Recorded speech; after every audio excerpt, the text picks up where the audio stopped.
Within the darkness that envelops your dreams, you find yourself at ease, like you can only be here, alone with your companion, who covers you with a blanket of shadows and whispers in your ear. She wants you to do something. You listen to her and nod. It makes you anxious, but it's her who asks, so it has to make sense. You trust her. A force out of your control pushes you upwards. It's time to leave. That sadness. You wanted to stay here a little more, in this darkness, so pleasant. You are raised, flying towards the world of wakefulness, and when getting far from the blackness, you gaze at your companion, under you. For the first time you can see her whole. She's immense. Good evening, ladies and gentlemen, and welcome to The Red Death. You woke up with a scream, very agitated, and briskly. It's briskly spelled with a Q. Turn the alarm clock off. You're shaking. It was a nightmare, but it's hazy in your memory. A person you trusted asked you to do something that really disturbed you. You are unable to remember anything else. While you clear your head, you ask yourself why you set the alarm clock if you don't have a job. But you notice it isn't early at all. It's 12 o'clock. And then you remember. You didn't want to stay asleep until lunch. You have stuff to do. Today is an important day for you. You'll meet your new friends from the book club to spend the weekend in a cottage. You always had difficulty to socialise and stick with groups of friends. Your nerves and insecurities play dirty tricks on you, and relationships end up damaged. For now, you like these people pretty much, and they've always been nice to you, and you have similar tastes. Also, they respect your non-binary gender and make an effort to use the pronouns that you feel good with. And this makes you happy. Still, you're afraid of doing something wrong, or that they turn against you and hurt you like has happened in the past. You hope you don't get there. You would like to keep at this group. You need to socialise to not feel depressed, even though it's hard for you. You've always felt alone and lacking support. You feel better lately, though, but you find it difficult to get up in the morning. Sometimes you'd wish they'd stay all day sleeping and dreaming. There's a message on your phone from your friend Eleanor. Good morning, Vale. What time do you want me to pick you up? Eleanor is the first person you've met from the group, and it was through a forum about supernatural themes, and you slowly became friends. You two shared interests, and she seemed very nice to you. Eventually you met, and she invited you over to the book club. You seemed to get along very well. You arranged to meet her after lunch. You were in front of your house, waiting for Eleanor's car. You're kind of nervous, because a few days ago she gave you access to a private social media account of hers, including several naked photographs of her. It surprised you. You didn't expect something so explicit, and you felt a bit ashamed. Even though you aren't very good at social relationships, you're pretty sure the best thing to do here is not to bring up the subject. It's not as if she sent the picture straight up to you. She just let you visit the personal space she shares with her close people. In that aspect, you were pleased that she trusted you. You also aren't good at recognizing car brands or remembering them, so you're not sure what vehicle it is that slowly approaches you. It is Ellen's until you see her waving at you from behind the window. Hello, Vale, how are you? Get in. You sit at her side. The front seat was empty, even though you aren't the only passenger. Behind you, you find Samara. She's a pretty strong girl, amateur rugby player. If you remember properly, she works at a sports store or something like that. She is a close friend of Eleanor, and they're often together. They're both like women, but you don't know if there's something beside the friendship to their relationship. Nothing serious, probably, or you'd probably have known by now. Samara is usually friendly with you, but you two haven't talked so much too far. And you have the impression that she's a bit reserved, unlike Eleanor. Of course, she is much more familiar with you, so I suppose it's normal that you two speak more. Eleanor looks draw your attention. Have you done something with your hair? I have. I went to the hairdresser's this morning. Do you like it? It suits you very well. You say it thoughtlessly, and then remember the photos you saw of her the other day and feel a little embarrassed. You can't help staring at her breasts, and then you nervously look away. She has seen you. You think she has noticed, but says nothing. You hope you haven't bothered her. Why do you get so anxious about these things? Okay. If any of the lady friends that I've got did that, I'd feel unbelievably anxious and awkward about that. I think that's a perfectly legitimate thing to feel, given the circumstances. Anyway. Nothing disastrous happened, and you're pretty sure she likes you for real. Such a silly thing surely isn't going to upset her. I like how you painted your nails.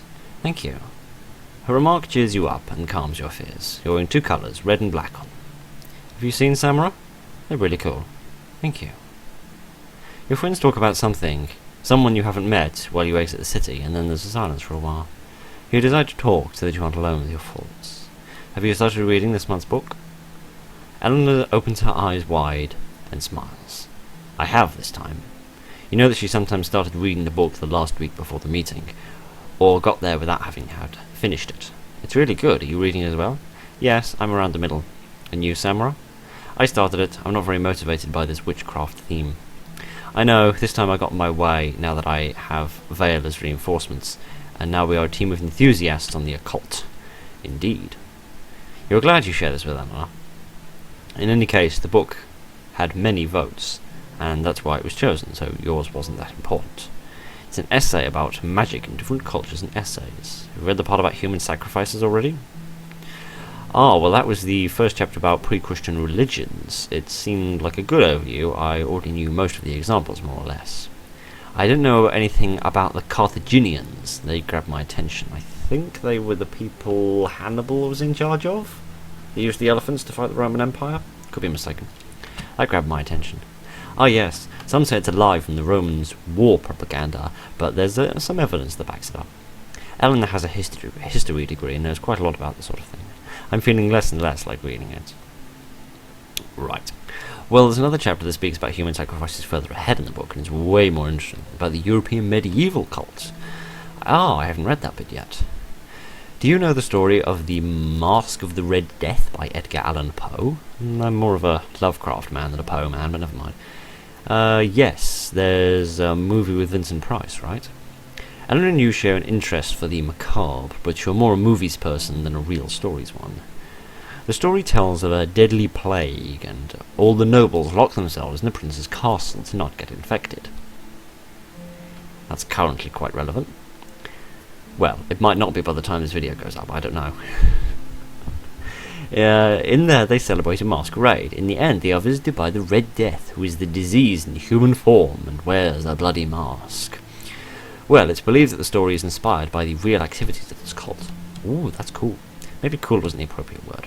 You turn your head and nervously smile at Samara. You had never heard something like that. It's interesting. You're about to ask more about this cult, but you feel a little dizzy. You don't know very well if it's because of the trip or because the conversation is affecting you. It would be unusual, since you're usually interested in stories like this, even with the nastier details. You'll read about it in the book anyway, so you might as well let it be for now. The cottage you're heading to is very isolated from what you know. We can make all the noise we want, someone said in the group chat. You don't know what kind of noises they're planning on making, but you don't have the impression that this group is a bunch of boisterous party animals. The closest house is more than a mile away. It sounds like heaven on earth to me. You go by car through a small village before arriving. You don't stop, you're already carrying food and drinks in the trunk. You go up the mountain via a road that soon turns into a muddy path, and you take a turn towards the house. I hope the car doesn't stall. It's not going to stall because of mud. Might get stuck because of mud, but the only reason it would stall is because you can't drive. And I say that as a man who stalled his car on his driving test. So trust me when I know all about how to stall a car. Are you sure it's the way? Yes. It's not even a marked path, just space between the trees. The forest scatters just before you arrive at the house and stands in the middle of a field. I say that's very idyllic. It's the first thing you go to one of these cottages for rent, and it's bigger than you expected. It has 2 floors and wider than the typical house of a small village. Someone greets you, waving their hand as they approach. Okay, I think you've got a slight crack in the neck there, old boy. Hope you get that sorted out. It's Manu. He's quite a talkative guy and a bit of a clown. His jokes are sometimes jokes. I don't know what is wrong with my jaw today. It just is not as flexible as it usually is. His jokes are sometimes a bit terrible. He can join the club with me then. But he has always been very nice to you at the meetings. He comes to talk when you get out of the car. Hey, how are you doing? Hello, Manu. You haven't gotten lost. Hector and I went in circles for a while. No, I already knew where it was. Ah, that's true. You've been here before, haven't you? Yes, with some of my friends from work. Will you help me carry my stuff inside? You take bags full of food and drink out of the car. There's a box in the back that catches your attention. It's decorated with engravings representing people, and they remind you of medieval arts. Do you like it? Eleanor's voice startles you. You hadn't noticed you were so close. I've had it for years. It's cool, isn't it? I've had some stuff inside that I think you'll be interested in. She hangs the bag she's carrying from her waist. How under the sun did you manage that? And just... As a man that regularly carries big, heavy bags of shopping, how under the sun would you attach them to your waist? They pull your trousers down. Takes the box with both hands and heads inside. The hall is this way.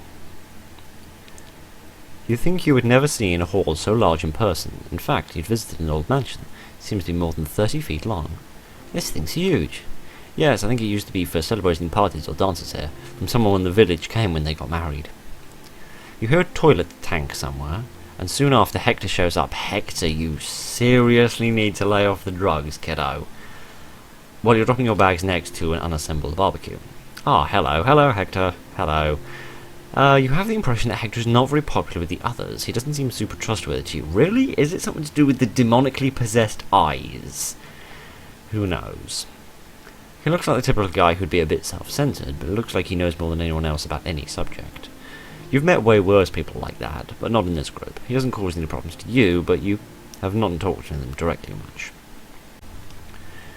In other occasions, with a different group of friends, you may have been in the place you think he is. Someone who isn't liked as much as the rest, and you hope you don't end up like that here.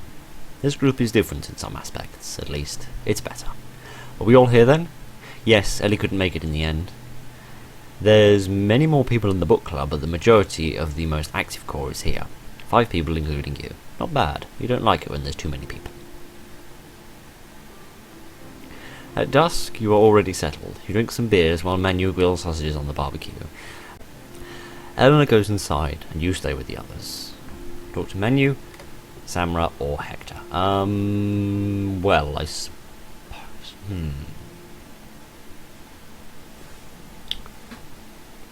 I mean, Manu seems the safest option, since he seems the friendliest. Samra also seems like somebody that we should be building up a bit of a relationship with, and Hector seems to be the sort of the odd one out who really ought to be talked to, but at the same time seems a little bit off. But let's see what happens if we try talking to Hector. You approach Hector. He startles you with a neutral expression that doesn't allow you to figure out if he's pleased or annoyed by your presence. How are you? I'm fine, just hanging out. Takes a sip from his beer. The book you've chosen this month is pretty bad. Ah, you're not interested in the subject. I am, but there are better authors. The book's data isn't verified, and it's intended for people who don't know a thing about the subject. It doesn't go in depth. Oh, there are some colourful phrases I would love to throw out right now. I see. You don't know how to answer. There is only one answer. Turning around a nice 180 degrees and talking to literally anybody else. If anybody's going to be that much of a Mr. Arsehole, then as far as I'm concerned, they don't deserve an answer. Seems like Hector doesn't actually have anything else to say for now, and you don't feel like encouraging him to talk anymore. Okay, so there goes my idea of helping out the guy that doesn't look like he was actually having any friends. Never mind, let's talk to Samra and see what happens. I swear you didn't look like that a minute ago. Samra was sitting on the entrance steps and drinking a beer, and she waves at you. You sit at her side with your own bottle. I usually don't drink alcohol, but today is something of a specialty. Oh, I only have a beer once in a while as well. I used to drink every weekend, but hangovers are crushing when you're playing sports, and I'd rather feel good. That's why I'm into sports to begin with. Makes sense. I'm afraid I don't know much about sports myself. You don't like watching football or anything? No, I used to watch pro wrestling, but I don't think that counts. Oh, I love it. Right now we're watching stuff from the 80s and the 90s. Do you like that? Oh yeah, I watched that quite a lot. She stares at you with curiosity. Do you watch Macho Man or Hulk Hogan? Macho Man, of course. Ah, I knew you looked like you had good tastes. And Stone Cold Steve Allen is better than The Rock. Why? Just a random note. Why do wrestlers have the most ridiculous names? Why are they all called Stone Cold Steve Austin? It's like when you had ridiculous names for action heroes in the 80s. We moved on with action heroes and we came on with better names for them. Wrestlers don't seem to have done that. Is it like a tradition that you have an utterly ridiculous and cringy name? I don't know. Ah, now I know I'm starting to like you.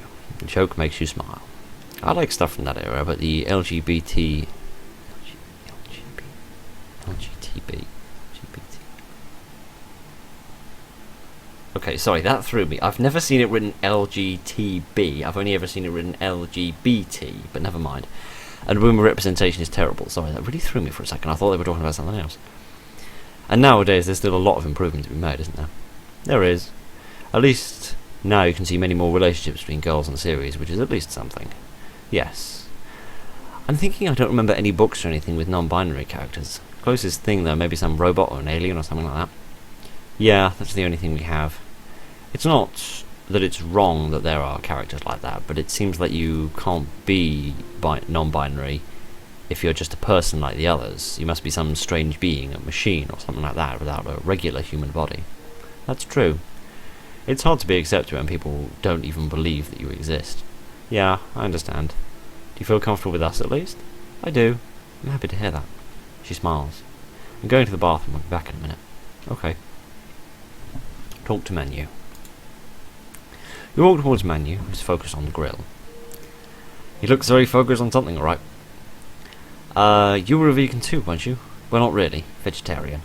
Alright, the veg and sausages are separated. I even use a different sort of tongs. Okay, that's very kind of you, very respectful of you, but for the 10 millionth time, if you're a vegetarian, you don't eat sausages, so why do you want vegetarian burgers and sausages? Eat something else. Don't call them sausages. I never understand that. Never if I live to be a million will I understand that. Thank you. I'm already used to the vegan thing because of Samra. Eleanor eats enough meat for the two of them, though. I don't know if you've seen her eating. I don't think so. Well, once we went to a grill house for dinner, and it felt like she ate the entire piglet. But she didn't even touch the vegetables, so I flipped balls. Whatever that means. It seems like he's trying to joke, but you feel it's more distasteful than funny. His ways of saying it, though, as if he were telling you a secret, has something comical to it. Ah, I didn't know. Both of you stay silent for a moment. You feel a little uncomfortable just standing there. You notice a small beer bottle is already empty. Well, I'm going to get a beer. I'll come in a while to get the sausages. Thank you for making them. You're welcome. I think it's nice to see you've come, Vale. Thank you a lot. I'm glad. You feel flattered, but you don't really know what else to say as you leave. When Tamara is back from the bathroom, she approaches you, and she seems surprised. Have you seen what Eleanor's putting together? What is it? Come and see. You follow her inside. Eleanor is just about to finish hanging up some see-through red curtains which hang all around the hall in circles of the lamp. The light acquires their colour, creating a strange atmosphere. Ah, but don't come in yet, it was a surprise. I'm going to read something aloud. It's on the subject of this month's book, and I want to set a proper background. Here we go. Samuel looks at you. I'm already used to this kind of creepy stuff from hanging out with her. Sausages are ready. Hey, what's all this? Manuel and Hector show up under the door. They're carrying the food on plates they put on the table. Then notice the other things that are on it. There is a book you are reading, Witchcraft Through Cultures. Next to it is a selection of animal masks. This is way too spooky. Why do you have these things, Eleanor? He grabs a sausage and with his hand bites it. So it's just come off the grill, but you can touch it with your fingers. Doesn't sound very well cooked if you ask me. Pick a mask. You get close to the table and see them better. Not you, Vale. Why? I have a special one for you. Okay, but the sausages are going to get cold. The monkey's one cool. I'll have that. Okay, just in case I thought this guy couldn't get any creepier, he needed to put that on. Hector takes the wolf mask. That somehow doesn't surprise me. I suppose it's the horse one that's left for me. It suits you. I'm not sure whether to take that as an insult or a compliment. Yeah, that's exactly what I was thinking, kiddo. It's a compliment. You're strong like a horse. You don't wear anything? Oh yes, I'm going to. I have the mask of the Master of Ceremonies. I see. Of course, so you have your mouth uncovered and can eat all of the sausages. Raise your mask and eat all the sausages you want, but stop talking about it already. No, I don't want to spoil the creepy atmosphere. Eleanor puts the book on the table. It's the one you saw inside her trunk before. You examine the engravings more carefully. They are human figures dressed as medieval nobles knuckled in cups in their hands, and they're wearing animal masks. This one's for you, Vale. She opens the box, releasing each of the double lids with one hand. Inside is a delicate black cloth. There are masks whose visage shocks and enthralls you. You feel a connection to it, established and strengthened long before today. Your mind attempts to find its meaning within a lost dream that you are unable to remember. It deeply unsettles you. It has the detailed shape of a human skull. Its bright red colour looks to be intensified by the filtered light. You have the strong impression that it's been covered in blood. Go on, put it on. It's soft to the touch and the surface slightly caves in under your finger, like hard rubber. It doesn't feel like a cheap material. The string to fasten it on the face is not elastic, so you fear it won't fit you, but it matches your head perfectly. Now you see the world through the mask's eyes. Okay, sit down. It seems no one has read to this part of the book that I'm more interested in, so I'll tell you about it myself. Manu sits down on the floor with his legs crossed. Selma grabs a chair, and you do the same, sitting at her side. Hector stands behind you. The red light shines in on his face as she has the book opened before her, but she doesn't seem to be reading it. Little is known about the origins of the goddess Hogruta's cult. It's believed it comes from the ancient Egyptians, but even then it would have been small and rare. What we do know is that it is resurfaced after the Black Death, maybe not too far away from where we are now. In some palace of the Iberian Peninsula, a noble acquired the ancient text referring to this unknown goddess, and its relationship with the corruption of human flesh, disease, and death. Before the clergy could get a hold of this discovery, it reached certain secretive circles around the most privileged social strata. Could we fit any more S's and C's into this sentence, I wonder? These were groups that, shielded by their status, hid from the church's gaze to carry around occultist practices.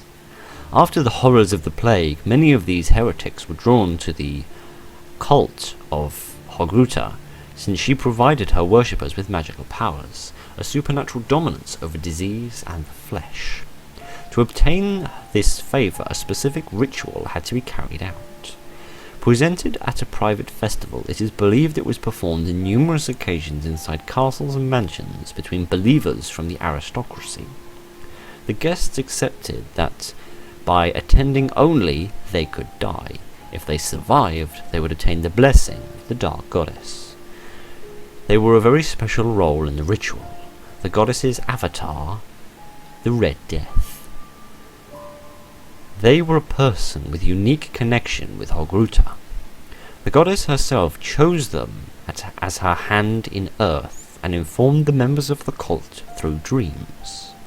As Hogruta's representative, the Red Death determined who should die and in what order, and with their ritual dagger carried out sacrifices themselves. The rest of those present used animal masks, all of them different to make them easily recognizable. This way, if, for example, the Red Death claimed the white monkey, the one wearing that mask would be victim for sacrifice. Manu wriggles in his spot. Your stomach begins to turn. Why did she give this mask to you? The victim's status or influence didn't matter. Once they wore their mask, the presents weren't more than animals, ready to be sacrificed. Only the host of the party was safe, taking on the role of master of ceremonies. 3 murders were carried out throughout the night. At the end, everyone present received Hoguta's gift, and they continued to dance and drink in celebration. Eleanor, stop it already. What? Vale is having a bad time. You can tell even with the masks on. Samuel gets close and takes your mask off with care. You hadn't noticed, but you're shaking. It's okay, really. I didn't want to interrupt. It doesn't matter. I'm finished now, so don't worry. Let's have a beer outside if you feel like it. You nod. You pass the time outside normally, eating the sausages and chatting. Manu makes a brief joke about Eleanor being crazy, but the subject of the mask and the ritual doesn't come up anymore. Eleanor doesn't speak much. It feels a bit strange that she hasn't apologized at all. Neither asked if you're okay. She has always shown concern for your feelings. Maybe she's upset about something? You wish you hadn't reacted as you did. It wasn't the macabre story itself that made you feel bad. Why did she have to choose you to be the Red Death? Seeing yourself in that role was what made you so anxious. People aren't in very high spirits. They stay out late, and everyone goes to bed earlier than you expected, so you do the same. Let's see if you can sleep after waking up so late today. You open the suitcase you left laying on your room's floor when you arrived and take out the pyjamas and toothbrush. In a little while you're ready for bed. Something you've done today must have tired you because you do feel a little sleepy. Really sleepy, actually. Wrapped up in darkness, you meet your companion. She had visited you in dreams for long. You always forget when you wake up. When you go back, you can remember her. Her face enshrouded by shadows whispering in your ear. Be calm. I am with you. You have gotten used to her company, which pleases and comforts you. Do you remember what I asked of you last time? Your serenity crumbles. You begin to remember something that awakens a dreadful fear within you. Make sacrifices for me. Shed the blood of the animals, and you will obtain my gift. You are my voice and my hand on earth. You are the Red Death. Her request causes you profound unrest. But I can't kill my friends. I want them to accept me, not murder me. That's the polar opposite. You don't have a choice. You call them your friends, but you're not sure they are you? I am your friend. Eleanor is too. She was the one who introduced you to the rest, as you know. You only met them because she wanted you to. You don't have to kill her. She's on our side. And you have a unique connection with me.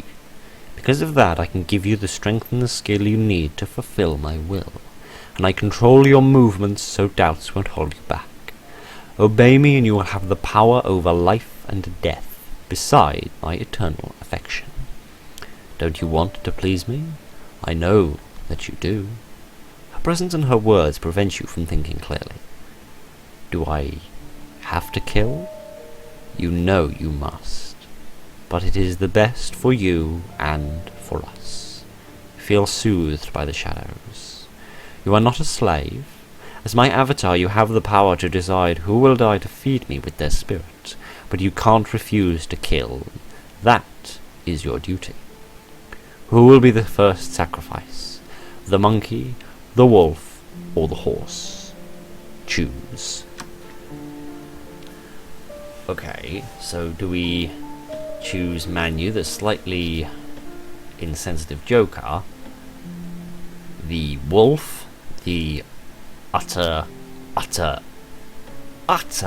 moron, or Samra, who seems rather caring?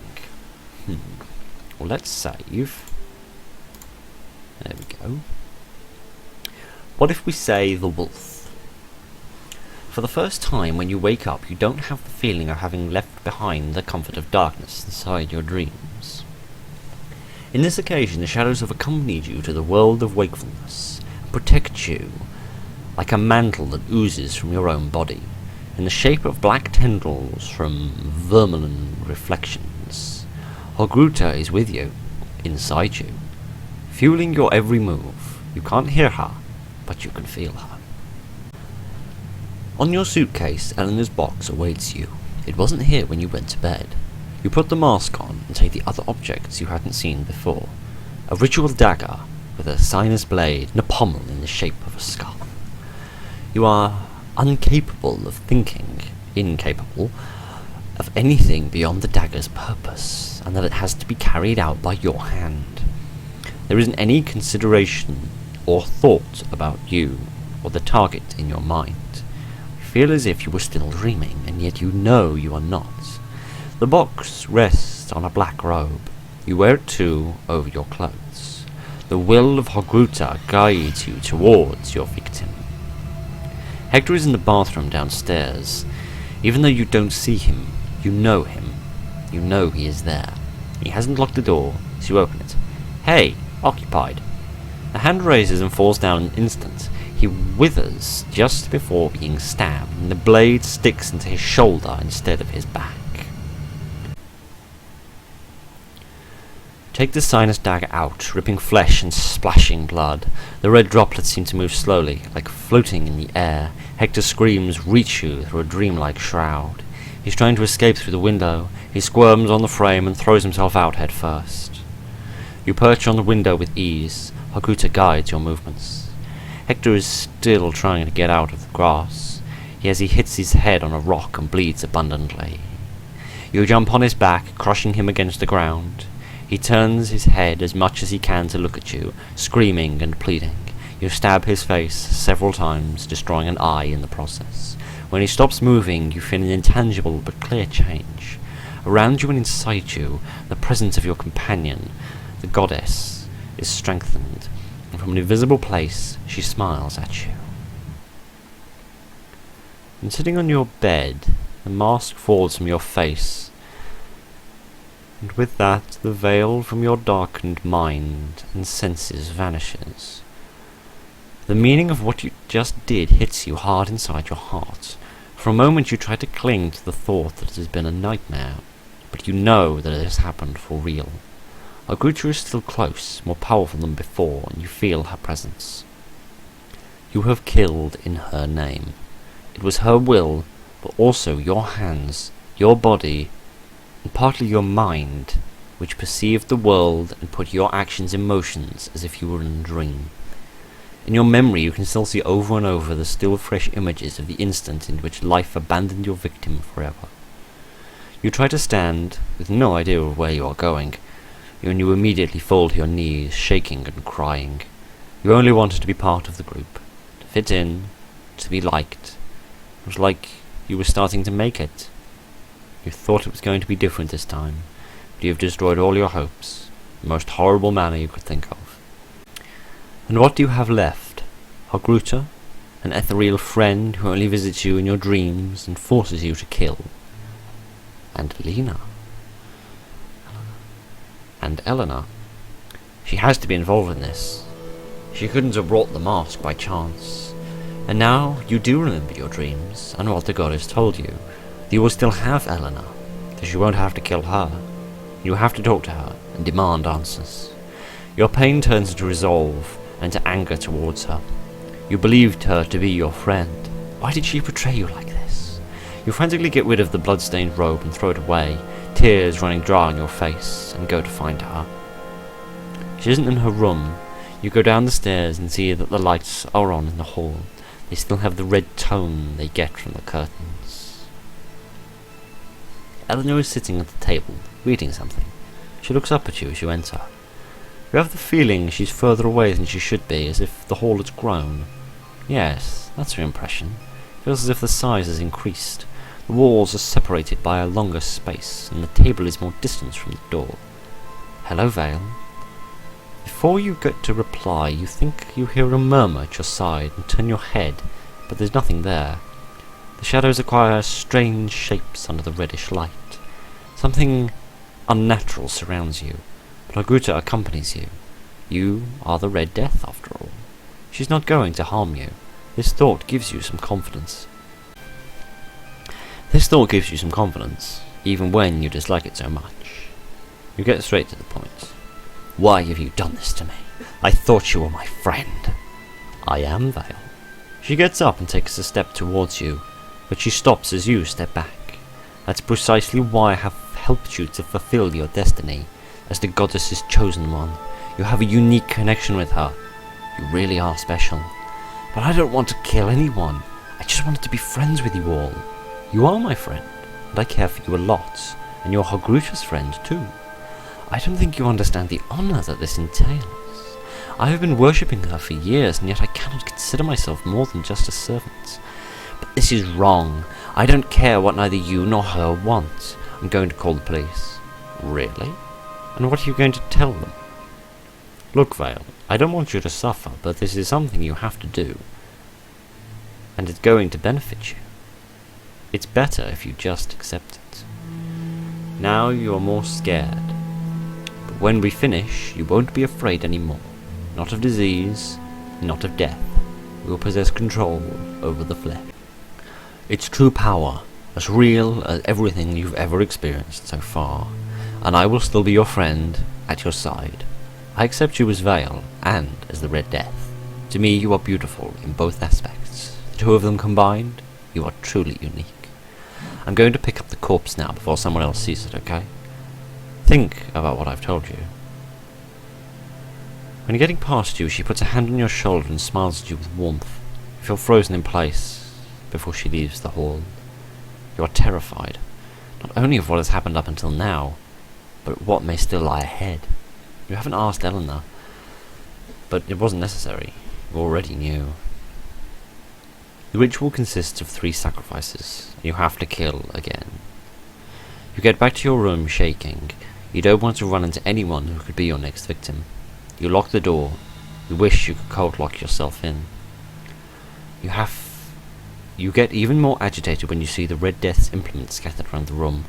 The blood-stained robe and dagger, the crimson skull. The mask is one that represents this horror the most. It oozes a supernatural and unnerving essence. You take it and examine it. It feels like it stares back at you with hollow eyes. You hurl it against the wall, trying to break it, but it falls on the floor unharmed. You furiously stamp at it and kick it, but it suffers no damage at all. You pick it up and try to determine what it's made of. It's a little soft to the touch and feels wet. It seems like a hard core, and it's always cold.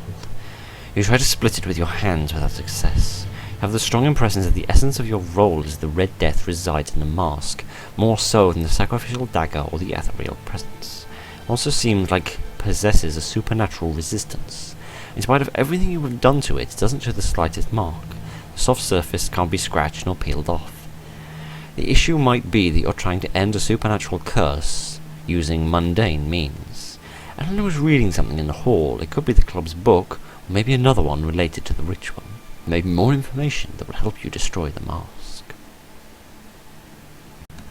You are again overtaken by the impression that the hall has become larger, even more vividly than before. As you advance towards the table at the back, you think you sense eyes watching you. The shadows that surround you look like they have a life of their own, and even as you hear nothing, you feel as if they murmured behind your back. Eleanor's book is still on the table.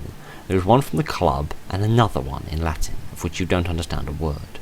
You find the passage about the cult of Hegruta in the witchcraft book. By now you already know more than what the text describes. It's the same as what Eleanor told you all. You desperately leaf through the volume in Latin, wishing to understand any little thing, even though you don't know the language. It's an original manuscript, not a print, and very old. Some of the pages have drawings of rituals, demons, or mystical symbols. You get to the section that seems to be about the ritual, and the inscriptions. The illustrations are similar to those in the mask's box. You recognize the crimson skull. There are images of the Red Death arriving at a gathering of nobles and being praised, and then stabbing one of them. Some pages forward you find something that could be what you're looking for, another description of the mask, but this time it is broken. Someone is holding the pieces in their completely red hands. They have the sacrificial dagger sticking out of their shoulder, and huge drops of blood fly from the wound. You try to read the adjacent pages, hoping to catch some words or sentence that kind of sound like Spanish. However, even just as reading the text is a bit difficult, since it's handwritten and the ink is somewhat smudged, you are unable to extract the slightest bit of meaning from it. You feel observed again, and you raise your eyes from the book. The shadows at the other end of the room move, even though they shouldn't. They're almost like human figures. Darkness spreads around you, fully covering your sight. My dear, Hegruta is speaking to you. It seems like she no longer needs to be asleep to contact you. The time has come for you to carry out the second sacrifice. I don't want to. Poor Vale. You aren't yet aware that you have been blessed. My followers have always desired and envied the status you have now. But it is not a mere social position a regular mortal could attain. You possess a special connection with me. It's like that since you were born. because of your spirit's nature. You have always been especially generous with your hands on earth, my red deaths, and your case won't be different.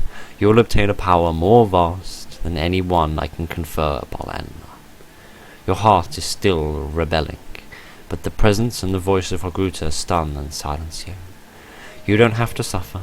Accept me and my gift, shed blood for me, and hand me their souls. In the exchange you will obtain a happy existence without fear. Feed me, the Red Death. Choose your next sacrifice. The Monkey. In a dreamlike trance, you get up into the room and outfit yourself once more with the attire of the Red Death. Hogruta guides you to your next objective. You go outside. The starry night is bright in contrast with the goddess's shadows that nest inside you. You walk towards him. He hears you and turns his head. Hi. He hesitates for an instant, trying to figure out who you are in the darkness. He manages to see you better. He's startled. What are you doing with the mask? You scared me. You keep getting closer, silently. Elena? You raise your dagger. His eyes open wide. He puts his arm in front of him and you stab at the palms of his hands, going through it fully. His screams is like a distant echo in a senseless dream. You pull your blade out, taking a piece of bloody flesh with it. Manu turns around and starts running, but immediately bumps into the grill and falls over it, hitting his face on the burning metal. His skin fizzles in contact. He tries to get back up, holding himself with his hands, which get burned too. He squirms and falls down to the ground, shaking his hands and yelling, with the barbecue knocked down next to him. He's making it easy for you. You kneel over him and stab at his upper body over and over again. Sometimes in the back, sometimes in the front, wherever it suits you depending on his position, which changes without a pause due to his frenzied convulsions. His movements become slower each time. His hands splash at his own blood, which gets mixed in the mud on the ground. Finally, he stays still. His vital energy is food for your companion. Inside you, you sense she is very pleased. You feel a string of terror, but the goddess holds you in the state of trance and guides you back inside the cottage. When you take the mask off, you throw up on the bedroom's floor. On your hands and knees, you begin to cry. At the beginning of the day, you only wanted your new friends to like you, and now you've already killed half of them. But there is one sacrifice yet to be made. You lay down in a fetal position, shaking next to a puddle of your own vomit. Time goes by. You don't know for sure if you have fallen asleep on the floor. What you do know is you've been suffering at every second that has gone by. You gradually notice that you can hear a murmur coming from downstairs, as if there are many people talking. You perceive Hogrush's presence next to you, and inside your body, watching and detecting. She propels you to stand up, put the mask on again, and pick up your dagger.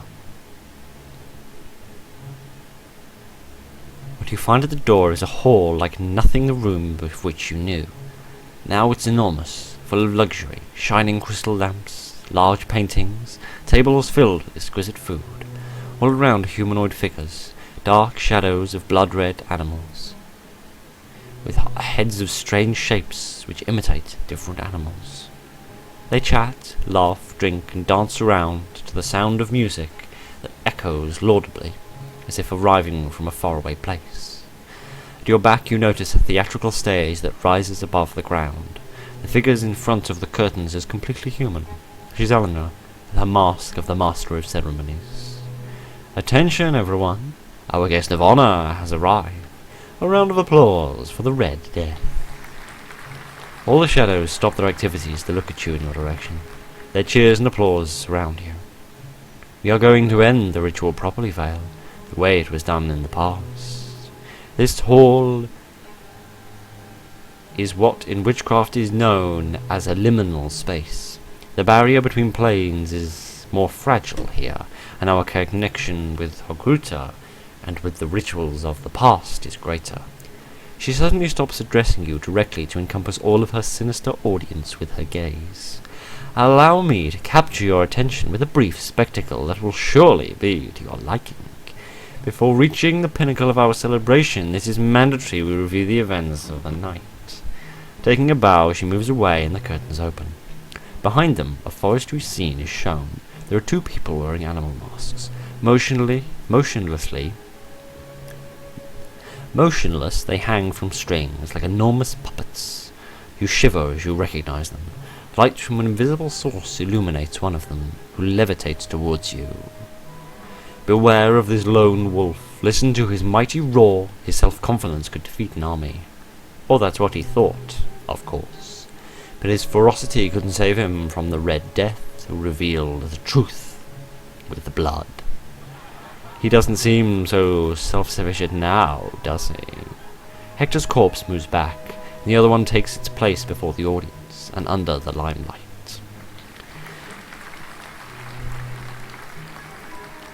How do you feel about the same comedy to finish our soiree?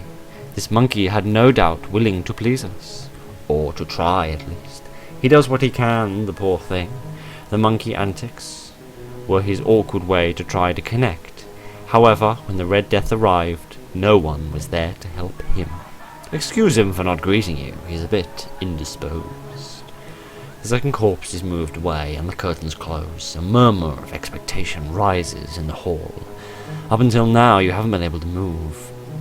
You thought it was due to your emotional state, but now your legs start to walk on their own as if by the will of Hogruta, and you can do nothing to stop them.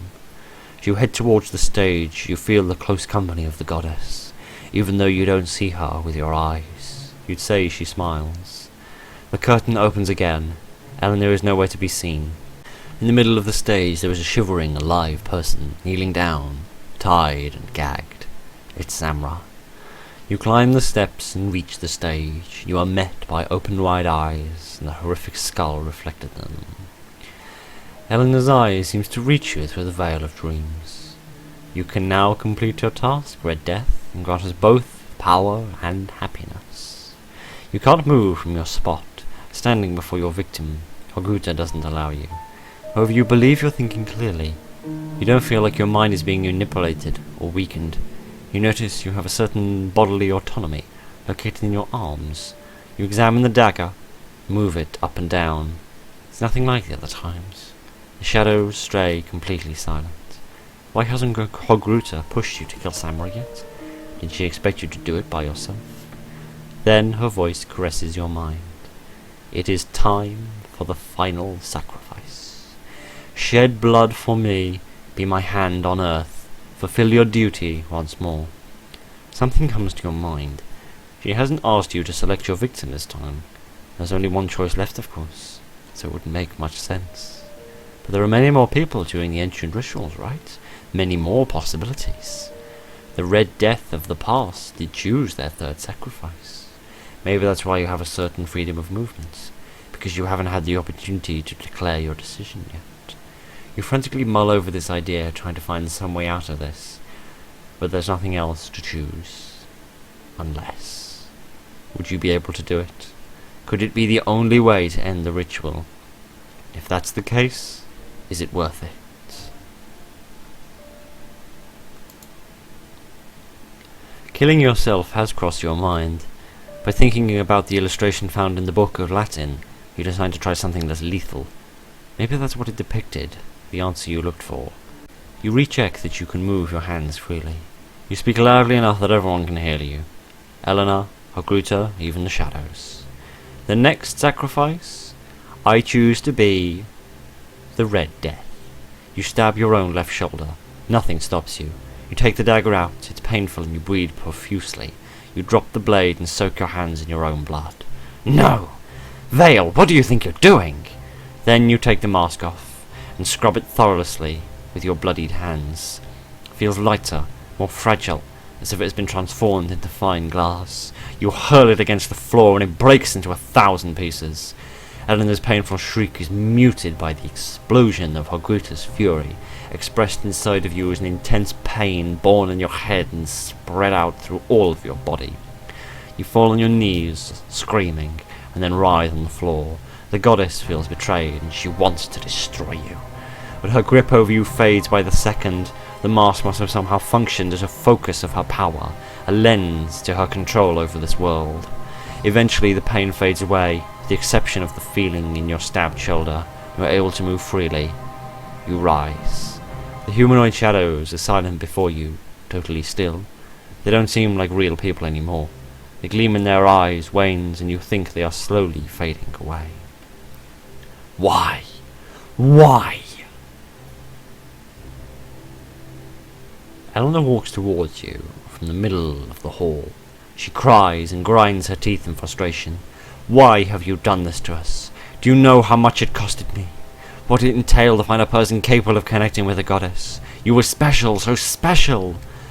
Way more than you have been ridiculous brain could imagine. You have thrown it all away. You are nothing now. I am someone. I am Vale, and I don't want to be special. I just want to be myself. I don't want to be a monster with powers. I am a person, and I want others to accept me, not to kill them. Fool. You fool! Eleanor's stares get cold. She takes out a knife from under her shirts. Not like the Red Death's. It's military. Bigger, sharper, and more practical than the twisted dagger laying at your feet, which you pick up, scared. Next to you, Samra struggles in pain with the ropes that immobilize her. You rapidly exchange looks with Samra.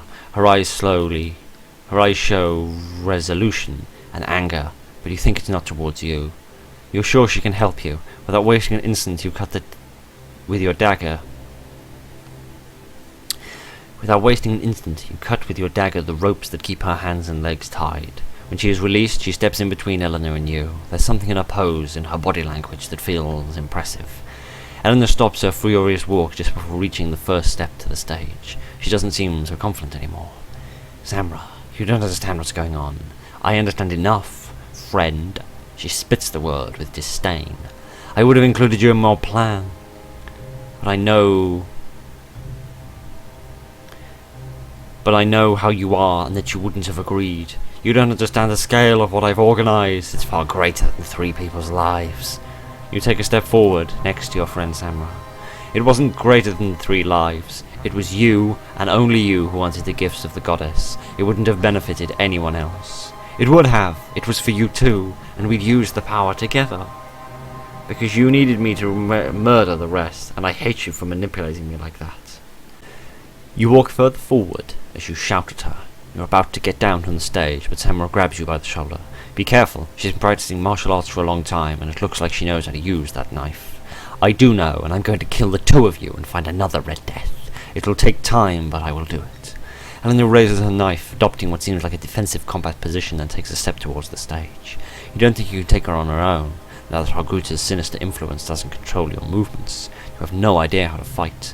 You're about to give Samra the dagger, but when you turn, you're surprised how she bolts forward without warning. She jumps from the stage towards her old friend, and she watches in astonishment the moving blur that flies in their direction. A knee crashes into Eleanor's head, blowing her over and making the knife go flying, while Samra falls down like a doll, barely protecting herself with her arms. It looks like she hasn't hurt herself very badly, at least. Go after her now, Vale! You run down from the stage and leap over Eleanor, who is still getting up from the floor. You raise your dagger, ready to kill you. When you see her facial expression showing surprise and pain, you are frozen.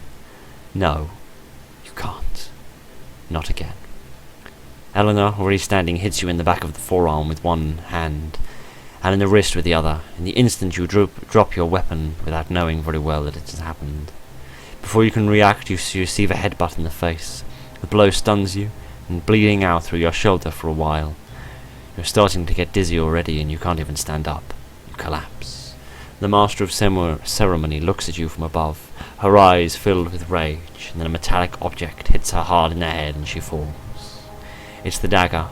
It has hit her with the side, or if you're lucky with the pommel. You struggle to get up with your hands and see Samra running towards you too. And then you notice the room's dimensions are decreasing. You can't see the luxurious decorations anymore, and the shadows are drained back into the walls, their autonomy lost. Eleanor, her forehead dripping blood, is crouching on the floor. She has found her knife. Luckily, Samra reaches her before she can raise it, steps on her wrist and kicks her in the face with the other foot. She falls but doesn't drop her weapon and manages to free her hand. Samra leaps over her and grabs her by the forearm. They are grappling. Only one of them is armed. You hurry to find the dagger. You recognize its sinuous blade close by. The pommel is stained with fresh blood, which keeps company to the dry on the blade. You grab it quickly. Eleanor headbutts Samra, stunning her, and reels out of her hold, and she's about to stab her. You arrive just in time. Your dagger sticks in between Eleanor's ribs. She is paralyzed, gasping dryly. You believe you have reached her heart, or at least punctured her lung. You take the blade out. The wound spits a stream of blood. Vale, she says as she falls on her knees, looking at you in the eye. She finally collapses, face down and lifeless. Samra and you hug each other, crying and shaking.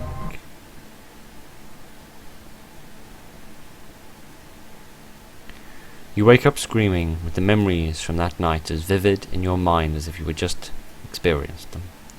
After 3 years, they still give you nightmares almost every night. At least Torguta hasn't visited you in your dreams ever again. It comforts you to see Samra still sleeping at your side. You hug her, unintentionally waking her up. Nightmares? Yeah. She has had a hard time too, but she's managing it better. And she hugs you back. Try to sleep a bit. It's going to be our first day. Lay on your back, reflecting on your life. Now you don't feel as isolated as you used to. You have Samra.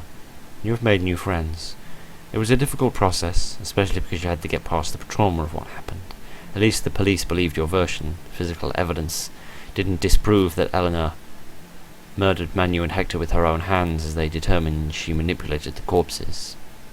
The hardest thing for you was to accept that you weren't to blame for what happened, since you were forced to act like it, and you could talk about it with Samra only. It would be too risky to tell anyone else. Luckily for you, she was always at your side to support you, and it was a blessing that she survived. You managed to sleep again, calmed a little. In the morning, Sam, when you arrive at your new workplace, what you two found out about the supernatural, its existence and powerful influence, changed forever how you see the world. Because of that, you have resolved to offer to help other people suffering from similar experiences, since you know how overwhelming and lonely it can be. Part of your intention is to find practical solutions to this kind of issue. But it's not only that. You want to provide emotional safety to those who need to tell their stories without fear, and even put up support groups if you have enough people. You had many doubts about the name, and the two of you finally decided on one related to the events that united you, as traumatic as it was. You weren't sure you were going to like it. But now that you have seen it written and raised in print on a metal plate, you are more satisfied with your choice. Masked detectives, investigators of the supernatural. It isn't bad at all. Sam and you hold hands as you enter the same time. You don't know what the future holds for you. You're certain of one thing. Whatever it is, you won't be alone. Ending of the horse. And that was the Red Death. Okay. First thing I should preface is, although I know I usually go back in and I go through in order to find all, or at least most of the endings in Red Death, because this one was longer, I've decided not to do that. I might come back to this if people decide that they would like to see other endings to this. I would be happy to do that. But the link's in the description and it's free, so if you'd like to explore it yourself and explore the other endings yourself, presumably there's an ending of I'd assume there's an ending of the goddess, presumably, whereby you do kill Samra. Perhaps there's also an ending of the wolf and the monkey if you leave Hector and Manu alive, I would assume. So I would assume those are the 4 endings. I don't know what would happen if you would deny Hoguta's requests for you to kill. But that was good. I enjoyed that. The story was very nice and the descriptive part was very good. It reminded me a lot more of a novel than a visual novel, because the writing was very good and the descriptives were very good. It was very real. I really did enjoy that. That was really very, very good indeed. So I enjoyed that very much. I hope you did too. Thank you very much for joining me this evening, ladies and gentlemen. Look after each other and goodbye.